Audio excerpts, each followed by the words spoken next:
Պարոն Դանիելյան, հարցս ձեզ եմ ուղղում, թերևս լսում եք ձեր իշխանական գործընկերներին, նաև նույն հարցը ուզում եմ ձեզ ուղղել, ի վերջո դուք ինչպես եք տեսնում այս եկեղեցի իշխանություն հակամարտության հանգուցալուծումը, ի վերջո իրավիճակը ավելի է լարվում, ինչ որ տեսանյութեր են արդեն հրապարակվում, որոնց մասին վստահ եմ նաև դուք տեղյակ եք, դուք ինչպես եք տեսնում իշխանությունը, օրինակ այդ երկխոսությունը տեսնում է միայն մեկ հարցի շուրջ վեհափառի հեռանալու, որ երկխոսություն, որպեսզի նա շարունակի մնալ, Արթուր Հովհաննիսյանն ասած բացառում է, դուք ինչպես եք տեսնում ի վերջո այս խնդրի հանգուցալուծումը, շնորհակալություն։ Շնորհակալ եմ հարցի համար, հարգելի գործընկերներ, տեսեք, եկեղեցու դեմ արշավը նոր չի սկսվել։ Ես ուզում եմ հիշեցնել, որ 18 թվականից հետո նոր Հայաստան, նոր հայրապետ, այդ ուրեմն, չգիտեմ, այդ արշավը որ կար, հետապնդվում էր կաթողիկոսը, այնուհետև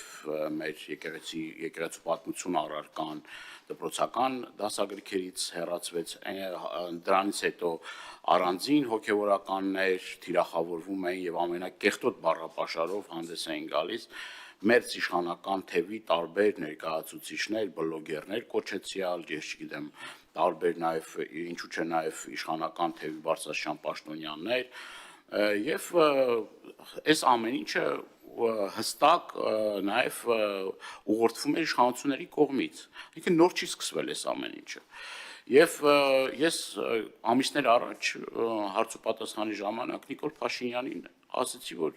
այդ բոլոր օղակները ուզուրպացնելուց հետո, գիտեք, կենտրոնական ընտրական հանձնաժողով, ֆեդերացիաներ, տարբեր կառույցներ իրենց սրտի մարդկանց նշանակելով այդտեղ այդ պաշտոնը, գիտեք, կենտրոնական ընտրական հանձնաժողովի նախագահ ոնց ընտրվեց եւ այլն, չեմ ուզում դրա մասին շատ խորանալ, ասի հաջորդը լինելու է եկեղեցին։ Նիկոլ Փաշինյանը ցանկություն ուներ շատ մեծ իր սրտի կաթողիկոսի նշանակելու, այդ կարևոր չէ, դա կլներ քահանա, դա կլներ ընդհանրապես նպատակը մեկն էր, այդ կառույցը, որ պարբերաբար քննադատում էր իշխանություններին, պարբերաբար էլ չենք, մի քանի անգամ եղել է այդպիսի գնահատականներ եւ Նիկոլ Փաշինյանը հաշտ չէր այդ իրողության հետ։ Եվ այս արշավը, որ եկեղեցու հետ ասում են եկեղեցին չուրանացել են եւ այլ, այսինքն հստակ ասածս այն է, որ հստակ ուղղորդում ա եղել իշխանությունների կողմից։ Ես ուզում նաեւ ձեզ հիշեցնել սահմանադրությամբ եկեղեցին անջատ է պետությունից, այսինքն պետությունը չպետք է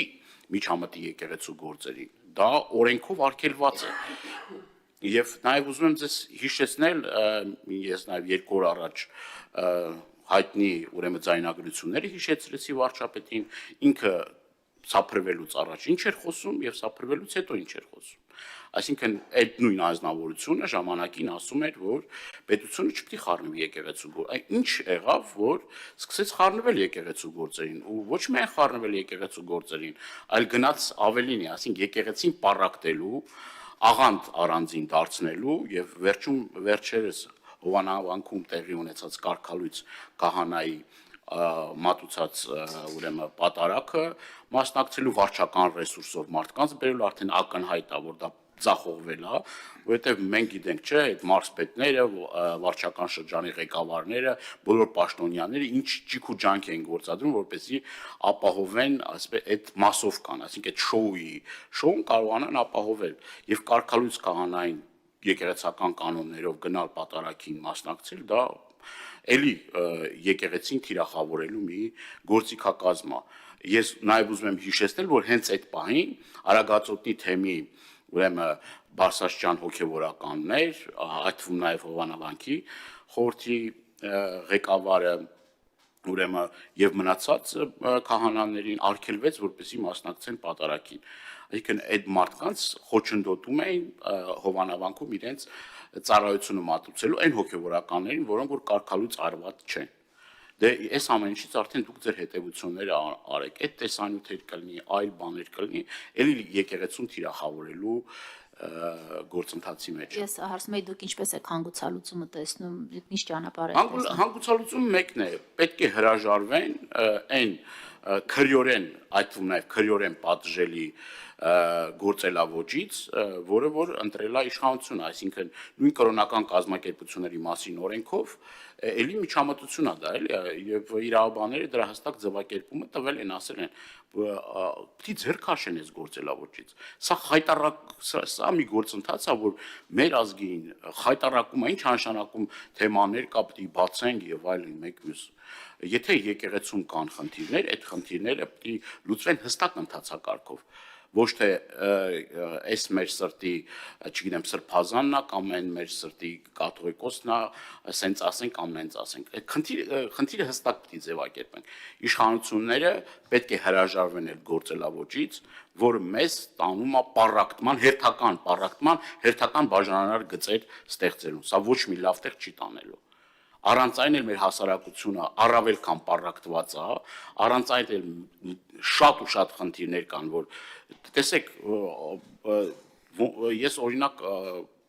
նույն ընտանիքի ներսում տեսնում եք, չէ, նույն Կարգալույծ արած քահանայի եղբայրը Սարգսակ մասնակցում է Էջմիածնում պատարագին,